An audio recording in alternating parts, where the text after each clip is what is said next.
নমস্কাৰ বন্ধু-বান্ধৱীসকল, স্বাগতম জনাইছোঁ মোৰ ইউটিউব চেনেলটোলৈ। বন্ধু-বান্ধৱীসকল, ভিডিঅ'টোত লৈছোঁ আপোনালোকলৈ আসাম লেজিসলেটিভ এছেম্বলি ছেক্ৰেটাৰিয়েটে মুকলি কৰি দিয়া অফিচিয়েল এডভাৰটাইজমেণ্ট দুখন লৈছোঁ। তেওঁলোকে আপোনালোকৰ এখন এডভাৰটাইজমেণ্ট মুকলি কৰিছে, য'ত আপোনালোকৰ বিভিন্ন ধৰণৰ পোষ্টসমূহ তেওঁলোকে ৰিক্ৰুইটমেণ্ট কৰিব। পোষ্টসমূহত এপ্লাই কৰিবৰ কাৰণে যিসকল এলিজিবল আৰু ইণ্টাৰেষ্টেড কেণ্ডিডেটসকল আছে, তেওঁলোকে পোষ্টসমূহত এপ্লাই কৰিবৰ কাৰণে আপোনালোকৰ কোৱালিফিকেশ্যনছ, এক্সপিৰিয়েঞ্চ, চেলেৰিখিনি আপোনালোকে কিমানকৈ পাব, সকলো কথাখিনি ভিডিঅ'টো ডিছকাছ কৰা হ'ব। ভিডিঅ'টো আপোনালোকে সম্পূৰ্ণকৈ চাব। চেনেলটোলৈ যদি আপোনালোকে প্ৰথমবাৰ কাৰণে আহিছে, চেনেলটো ছাবস্ক্ৰাইব কৰি দিব। কাষতে থকা বেল আইকনটো প্ৰেছ কৰি দিব, যাতে আপোনালোকে চেনেলটোৰ পৰা জব ৰিলেটেড নটিফিকেশ্যনছখিনি ৰেগুলাৰ বেচিছত আপ টু ডেট পাই থাকে। পাৰিলে আপোনালোকে ভিডিঅ'টো বন্ধু-বান্ধৱীহঁতৰ মাজতো শ্বেয়াৰ কৰি দিব। চ' এতিয়া তেওঁলোকে ৰিক্ৰুইট কৰিব গৈছে এডভাৰটাইজমেণ্টখিনি ডিটেইলছত চাওঁ। এডভাৰটাইজমেণ্টখনৰ ওপৰত আপোনালোকৰ লিখি থোৱা আছে, applications are invited from the intending eligible candidates who are the citizens of India as defined in article 5 and 8 of the Constitution of India to fill up the vacancies in Assam Legislative Assembly Secretariat as shown against the following. So under Secretariat কাৰণে আপোনালোকৰ all total তেওঁলোকে এটা post recruitment কৰিব। Celery হৈছে 30,000 to 1,10,000 ভিতৰত আপোনালোকে চেলেৰিখিনি পাব। Assistant research অফিচাৰৰ কাৰণে আপোনালোকৰ এটা পোষ্ট ৰিক্ৰুইটমেণ্ট কৰিব। 22,000 to 97,000 ভিতৰত আপোনালোকে চেলেৰিখিনি পাব। এছিষ্টেণ্ট লেংগুৱেজ অফিচাৰৰ কাৰণে আপোনালোকে এপ্লাই কৰিব পাৰিব। এটা পোষ্ট ৰিক্ৰুইটমেণ্ট কৰিব আপোনালোকৰ 22,000 to 97,000 ভিতৰত আপোনালোকে চেলেৰি পাব। ষ্ট'ৰ অফিচাৰৰ কাৰণে আপোনালোকে এপ্লাই কৰিব পাৰিব। এটা পোষ্ট ৰিক্ৰুইটমেণ্ট কৰিব 22,000 to 97,000 ভিতৰত আপোনালোকে চেলেৰিখিনি পাব। ষ্টেনোগ্ৰাফাৰ গ্ৰেড 2ৰ কাৰণে আপোনালোকৰ ৰিক্ৰুইটমেণ্ট কৰিব দুটা পোষ্ট 22,000 to 97,000 ভিতৰত আপোনালোকৰ চেলেৰিখিনি হ'ব। ষ্টেনোগ্ৰাফাৰ গ্ৰেড 2 আকৌ আপোনালোকৰ ৰিক্ৰুইটমেণ্ট কৰি ইয়াতে 4টা পোষ্ট ৰিক্ৰুইটমেণ্ট কৰিব 22,000 to 97,000 ভিতৰত আপোনালোকৰ চেলেৰিখিনি হ'ব। লোৱাৰ ডিভিজনেল এছিষ্টেণ্টৰ কাৰণে আপোনালোকৰ ৰিক্ৰুইটমেণ্ট কৰিব 6টা পোষ্ট 14,000 to 17,000 ভিতৰত আপোনালোকৰ চেলেৰিখিনি হ'ব। LDA কাম প্ৰুফ ৰিডাৰৰ কাৰণে আপোনালোকৰ 3টা পোষ্ট ৰিক্ৰুইটমেণ্ট কৰিব 14,000 to 17,000 ভিতৰত আপোনালোকে চেলেৰিখিনি পাব। ট্ৰান্সলেটৰৰ কাৰণে আপোনালোকে এপ্লাই কৰিব পাৰিব দুটা পোষ্ট ৰিক্ৰুইটমেণ্ট কৰিব 14,000 to 17,000 ভিতৰত আপোনালোকে চেলেৰিখিনি পাব। WWO কাৰণে আপোনালোকে এপ্লাই কৰিব পাৰিব এটা পোষ্ট ৰিক্ৰুইটমেণ্ট কৰিব 14,000 to 70,000 ভিতৰত আপোনালোকে চেলেৰিখিনি পাব। ষ্টেনোগ্ৰাফাৰ গ্ৰেড 3 কাৰণে আপোনালোকৰ 4টা পোষ্ট ৰিক্ৰুইটমেণ্ট কৰিব 40,000 to 70,000 ভিতৰত আপোনালোকে চেলেৰিখিনি পাব। টাইপিষ্টৰ কাৰণে আপোনালোকে 3টা পোষ্ট আছে এপ্লাই কৰিব পাৰিব 14,000 to 70,000 ভিতৰত আপোনালোকে চেলেৰিখিনি পাব। টেপ ৰেকৰ্ডিষ্টৰ কাৰণে আপোনালোকে এপ্লাই কৰিব পাৰিব এটা পোষ্ট ৰিক্ৰুইটমেণ্ট কৰিব 14,000 to 70,000 ভিতৰত আপোনালোকে চেলেৰিখিনি পাব। এইখিনি আছিলে আপোনালোকৰ পোষ্টখিনি, যোনখিনি এগেইনষ্টত আপোনালোকৰ চেলেৰিখিনি মেনশ্যন কৰি থোৱা আছিলে আৰু পোষ্ট ভেকেঞ্চিছখিনি মেনশ্যন কৰি থৈছিলোঁ। মই আপোনালোকক ডিটেইলছত দেখুৱাই দিলোঁ।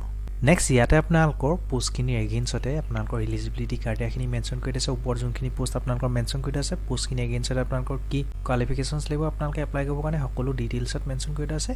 ইমান ডিটেইলছলৈ মই নাযাওঁ, আপোনালোকে কাইণ্ডলি এবাৰ চেক কৰি ল'ব, ঠিক আছে। যোনটোত আপোনালোকে এপ্লাই কৰিব পাৰিব, যোনটো এলিজিবল হ'ব আপোনালোকে পোষ্টখিনিত এপ্লাই কৰিব পাৰিব। চ' এতিয়া চাওকচোন আপোনালোকে পোষ্টখিনিত এপ্লাই কৰিবৰ কাৰণে আপোনালোকৰ এজ লিমিটখিনি কি বিচাৰিছে। চ' মিনিমাম এজ লিমিটটো বিচাৰিছে আপোনালোকৰ 21 years, মেক্সিমাম এজ লিমিট হৈছে আপোনালোকৰ 38 years। কেণ্ডিডেট যিসকলে কাষ্টৰ পৰা বিলং কৰিব as per the government rules আপোনালোকে এজ ৰিলেক্সেশ্যনছখিনি পাব। ইয়াতে আপোনালোকৰ পোষ্টখিনি এগেইনষ্টতে মোড অফ চিলেকশ্যনছখিনি মেনশ্যন কৰি থোৱা আছে। পোষ্টখিনিৰ কাৰণে আপোনালোকৰ কি ধৰণে চিলেকশ্যনছ কৰিব। চ' বেছিভাগ পোষ্টৰ কাৰণে আপোনালোকৰ ৰিটাৰ্ণ হ'ব। ৰিটাৰ্ণৰ পিছত আপোনালোকৰ ভাইভা ভইচসমূহ তেওঁলোকে কণ্ডাক্ট কৰিব। কিছুমান পোষ্টত আপোনালোকৰ স্কিল টেষ্টসমূহ তেওঁলোকে কণ্ডাক্ট কৰিব, ঠিক আছে। পোষ্টখিনি এগেইনষ্টত আপোনালোকৰ চিলেবাছখিনি মেনশ্যন কৰি থৈছে, কি চিলেবাছৰ পৰা আপোনালোকৰ কুৱেশ্যনছখিনি আহিব পাৰে সম্ভাৱনা আপোনালোকৰ সেইখিনি চিলেবাছ কমপ্লিটলি মেনশ্যন কৰি থৈছে। আপোনালোকে ডিটেইলছত এবাৰ চেক কৰি ল'ব, ঠিক আছে। চ' এতিয়া চাওঁচোন আপোনালোকে পোষ্টখিনি কি ধৰণে এপ্লাই কৰিব। চ' এপ্লাই কৰিবৰ কাৰণে আপোনালোকৰ Assam gazetted standard part 9 form এখন মুকলি কৰিছে। তেওঁলোকে সেই ফৰ্মখন আপোনালোকে ফিল আপ কৰি পেলাই আপোনালোকৰ ডকুমেণ্টছখিনি এটেচ কৰি পেলাই তেওঁলোকৰ এড্ৰেছসমূহলৈ চেণ্ড কৰিব লাগিব, ঠিক আছে। চ' ইয়াত আপোনালোকৰ কি ডকুমেণ্টছসমূহ চেণ্ড কৰিব লাগিব মেনশ্যন আছে। এজ প্ৰুফ দিব লাগিব আপোনালোকে দুখন, ৰিচেণ্ট পাছপৰ্ট চাইজ ফটোগ্ৰাফ দিব লাগিব, আপোনালোকৰ চাৰ্টিফিকেটছ আৰু মাৰ্কশ্বিটখিনি দিব লাগিব, এমপ্লয়মেণ্ট এক্সচেঞ্জৰ ৰেজিষ্ট্ৰেশ্যন চাৰ্টিফিকেট দিব লাগিব, চেল্ফ এড্ৰেছ আপোনালোকে এনভেলপ এটা দিব লাগিব, ঠিক আছে। এনভেলপটো চাইজ মেনশ্যন কৰি থৈছে 22x10 cm হ'ব লাগিব, য'ত আপোনালোকৰ পোষ্টেল ষ্টাম্প এটা আপোনালোকে দি পঠিয়াব লাগিব। চেল্ফ এড্ৰেছ থ'ব লাগিব, আপোনালোকে নিজৰ এড্ৰেছসমূহ লিখি পেলাই পঠিয়াব লাগিব। বাকী আপোনালোকে কমপ্লিট ডিটেইলছখিনি ফিল আপ কৰি পেলাই আপোনালোকৰ ডকুমেণ্টছখিনি এটেচ কৰি তেওঁলোকৰ এড্ৰেছসমূহলৈ চেণ্ড কৰিব। এড্ৰেছটো ইয়াতে মেনশ্যন আছে, secretariat Assam legislative assembly secretariat Dispur Guwahati. Pin নাম্বাৰবোৰ মেনশ্যন আছে 781006। এই এড্ৰেছলৈ আপোনালোকে চেণ্ড কৰিব লাগিব, ঠিক আছে। চ' পোষ্টখিনিত এপ্লাই কৰি থৈছে। আপোনালোকৰ লাষ্ট ডেট হৈছে 14 জুলাই। 14 জুলাই আগত আৰু কেণ্ডিডেটসকলে ফৰ্ম ফিল আপ কৰি শেষ কৰিব লাগিব, ঠিক আছে। বাকী আপোনালোকৰ ইণ্টাৰভিউখিনি কেতিয়া হ'ব, কি কথা, ৰিটেন এক্সামিনেশ্যনছ কেতিয়া কণ্ডাক্ট কৰিব, কি কথা, সেইখিনি আপোনালোকৰ তেওঁলোকে অফিচিয়েল ৱেবছাইটতে পাব্লিছ কৰিব, নতুবা আপোনালোকৰ ডাইৰেক্ট থ্ৰু মেইল বা থ্ৰু পোষ্ট আপোনালোকৰ কাৰণে এডমিট কাৰ্ড বা লেটাৰসমূহ আহিব, ঠিক আছে। চ' এতিয়া তেওঁলোকে মুকলি কৰি দিয়া নেক্সট এডভাৰটাইজমেণ্টখন চাওঁ। নেক্সট এডভাৰটাইজমেণ্টখনত আপোনালোকৰ বড়ো চেলৰ কাৰণে তেওঁলোকে ৰিক্ৰুইটমেণ্টখিনি কৰিব। ইয়াতে আপোনালোকৰ যোনখিনি পোষ্ট তেওঁলোকে ৰিক্ৰুইটমেণ্ট কৰিব 7টা পোষ্ট, সেইখিনি আপোনালোকৰ বড়ো চেলৰ কাৰণে ৰিক্ৰুইটমেণ্টখিনি কৰিব। পোষ্টখিনি ডিটেইলছত চাওঁ।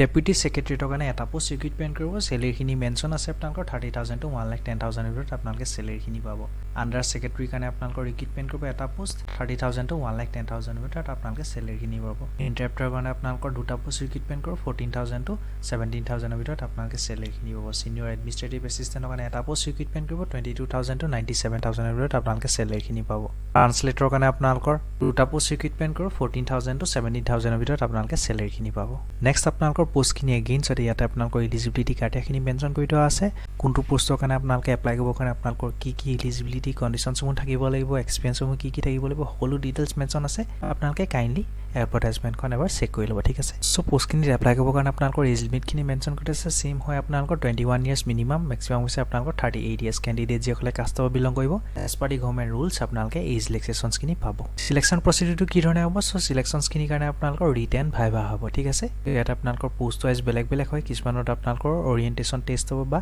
আপোনালোকৰ ইণ্টাৰপ্ৰিটেশ্যন বা ষ্টিমুলাছ টেষ্ট হ'ব নেক্সট চাওঁচোন আপোনালোকে পোষ্টখিনি কি ধৰণে এপ্লাই কৰিব চ' এপ্লাই কৰিবৰ কাৰণে আপোনালোকৰ ষ্টেণ্ডাৰ্ড ফৰ্ম এখন মুকলি কৰিছে তেওঁলোকে সেই ষ্টেণ্ডাৰ্ড ফৰ্মখন আপোনালোকে ফিল আপ কৰি পেলাই আপোনালোকৰ বায়'ডাটাখিনি আৰু আপোনালোকৰ যিমানখিনি ডকুমেণ্টছ আছে গোটেই ডকুমেণ্টছখিনি আপোনালোকে চেল্ফ এটেষ্টেড কৰি পেলাই তেওঁলোকৰ এড্ৰেছসমূহলৈ চেণ্ড কৰিব লাগিব এড্ৰেছটো ইয়াতে মেনশ্যন আছে আপোনালোকৰ ছেক্ৰেটাৰিয়েট Assam legislative assembly secretariat Dispur Guwahati Assam এই এড্ৰেছলৈ আপোনালোকে চেণ্ড কৰিব লাগিব ফৰ্ম ফিল আপ কৰিবৰ কাৰণে আপোনালোকৰ লাষ্ট ডেট হৈছে 10 জুলাই আগত আপোনালোকৰ এপ্লিকেশ্যন ফৰ্মসমূহ তেওঁলোকৰ এড্ৰেছত গৈ পাবগৈ লাগিব কি ডকুমেণ্টছসমূহ লাগিব ইয়াতে মেনশ্যন আছে আপোনালোকৰ বাকী বন্ধু বান্ধৱীসকল আপোনালোকৰ ভিডিঅ'টো ডিছক্ৰিপশ্যন বক্সতে সকলো ডিটেইলছ মেনশ্যন কৰি থ'ম এডভাৰটাইজমেণ্টখন প্ৰভাইড কৰি থ'ম আপোনালোকৰ এপ্লিকেশ্যন ফৰ্মেটখন প্ৰভাইড কৰি থ'ম অফিচিয়েল ৱেবছাইটৰ লিংকসমূহ প্ৰভাইড কৰি থ'ম চ' আপোনালোকে ভিডিঅ'টো ডিছক্ৰিপশ্যন বক্সত গৈ পেলাই চেক কৰিলে হ'ল কিবা প্ৰব্লেম পালে আপোনালোকে কমেণ্ট বক্সত কমেণ্ট কৰি জনাব পাৰে বন্ধু বান্ধৱীসকল ভিডিঅ'টো সকলো চোৱাৰ বাবে ধন্যবাদ চেনেলটোলৈ যদি আপোনালোকে প্ৰথমবাৰ কাৰণে আছে চেনেলটো ছাবস্ক্ৰাইব কৰি দিব কাষতে থকা বেল আইকনটো প্ৰেছ কৰি দিব যাতে আপোনালোকে চেনেলটো বা জব ৰিলেটেড নটিফিকেশ্যনছখিনি বন্ধু বান্ধৱীসকল ভিডিঅ'টো সকলো চোৱাৰ বাবে ধন্যবাদ চেনেলটোলৈ যদি আপোনালোকে প্ৰথমবাৰ কাৰণে আছে চেনেলটো ছাবস্ক্ৰাইব কৰি দিব কাষতে থকা বেল আইকনটো প্ৰেছ কৰি দিব যাতে আপোনালোকে চেনেলটো বা জব ৰিলেটেড নটিফিকেশ্যনছখিনি ৰেগুলাৰ বেচিছত আপ টু ডেট পাই থাকে পাৰিলে আপোনালোকে ভিডিঅ'টো বন্ধু বান্ধৱীহঁতৰ মাজতো শ্বেয়াৰ কৰি দিব ধন্যবাদ জয় অসম